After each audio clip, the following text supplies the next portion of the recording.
کہ بہت اچھی آواز میں اور بہت ہی درد دل کے ساتھ انہوں نے جو ہے یہ دونوں نعتیں جو ہیں وہ پیش کی ہیں، اور اللہ سے بھی دعا ہے اور نبی پاک سے بھی کہ وہ ہمارے حال پہ رحم کرے، آمین پوری دنیا کے اوپر اپنی آمین۔ رحمت کرے اور اس مشکل سے، اس مصیبت سے جو ہے وہ نجات ملے۔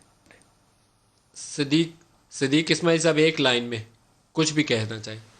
جی، بس میں اتنا ہی کہنا چاہوں گا کہ اب بہت ہو چکا، بہت ہو چکا، بس اب اللہ کی رسی کو مضبوطی سے تھام لیں، آپس کے اختلافات کو اب دور فرما دیں، اور اب اللہ ہم پر رحم فرمائے، ایک دوسرے سے حسد، بغض، کینہ یہ سب کو دور کر دیں، اور آمین اللہ پاکستان کی حفاظت فرمائے۔ ہم دیکھیں، ہم پوری دنیا آمین کی ثم آمین۔ اللہ انسانیت پاک کے لیے ہم پاکستان کو دعا کرتے ہیں۔ مضبوط پاکستانیوں کی حفاظت کرے۔